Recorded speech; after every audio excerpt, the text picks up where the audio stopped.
George Müller's life is one of those divine contradictions. Proof that God can take the most unlikely person and turn him into a living miracle. Here was a man who had no religious foundation, no spiritual heritage, no sense of God in his youth. He lived as though heaven was silent and eternity was far away. His early life was painted in rebellion, self-indulgence, and the empty pursuit of pleasure, until one day, the divine light broke through the thick darkness of his heart.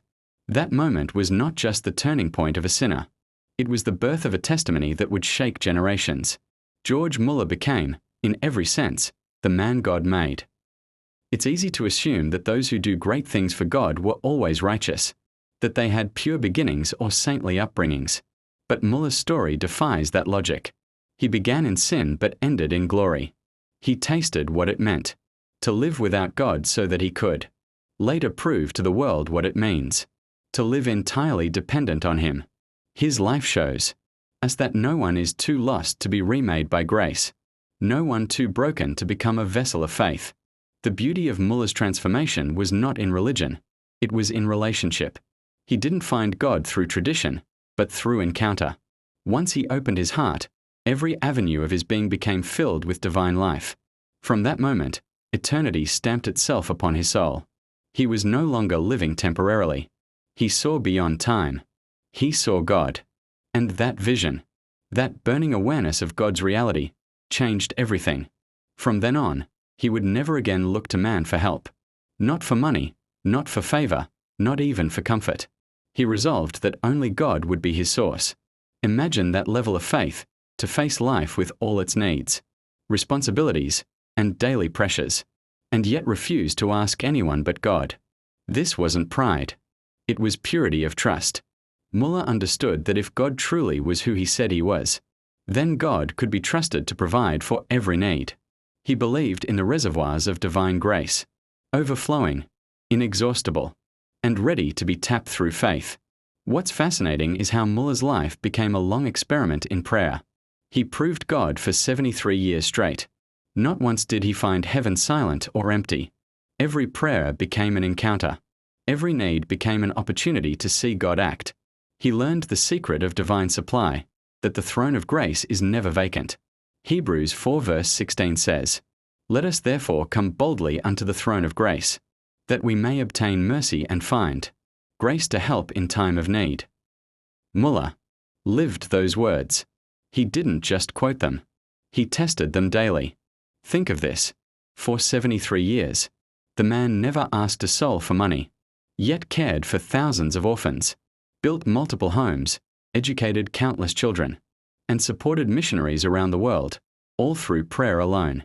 No campaigns, no fundraising, no begging, only faith. And every time he came before the throne, he found the same thing waiting: grace, sufficient and overflowing. That's why the writer of Ephesians 3 verse 20 echoes his life perfectly. Now unto him who is able to do exceedingly, abundantly above all that we ask or think, according to the power that works in us. George Müller's life was a living sermon of that verse. He learned that God's ability is not limited by man's faith. You can't bind an infinite God within the frame of human logic. You can only believe, and in believing, receive. Müller's youth was the proving ground for this revelation. It was there that God began the remaking. He had tasted sin's bitterness, but that only made grace sweeter. He knew the emptiness of living for pleasure, but that only deepened his hunger for God's fullness. This is the paradox of redemption. The deeper the fall, the greater the rise when grace intervenes. God took the broken clay of his life and remolded it into something sacred, not through human discipline alone, but through divine transformation. Many today struggle to believe that such change is possible. We live in an age where people doubt miracles, where dependence on God seems foolish, where self-reliance is celebrated. But Müller's life interrupts that narrative. It says, look what God can do with a man who trusts him completely. That's the miracle, not just the orphanages, not the answered prayers, but the transformation of a sinner into a saint who lived as if heaven's resources were at his fingertips. And isn't that what the gospel is all about? 2 Corinthians 5 verse 17 says, "If anyone is in Christ, He is a new creation. The old has passed away. Behold, the new has come. George Müller was a walking demonstration of that new creation. God didn't just forgive him. He recreated him. He made him new from the inside out. That's why the writer said, he portrays to the highest degree God in life-making. This phrase, God in life-making, is powerful. It means Müller's existence became proof that God is still in the business of shaping lives, not just saving souls. Too many believers stop at salvation. But Müller went further. He entered the art studio of God, where the potter reshapes the clay daily until the image of Christ appears. And that's where Müller's life speaks to ours. You and I might not be called to build orphanages, but we are all called to be vessels of trust, to live in such a way that people look at us and see the fingerprints of God. It doesn't matter where you began. You may not come from a religious background. You may have tasted the emptiness of sin or failure. But if you will open the avenues of your heart to divine infilling, if you will give God total access, He will remake you too. Faith was Müller's language. Dependence was his lifestyle. Eternity was his horizon. Every prayer, every miracle, every answered need was simply a byproduct of a man walking in step with heaven. He wasn't chasing blessings. He was chasing the blesser. And that made all the difference. What if we lived that way today? What if we stopped asking people to do what only God can do?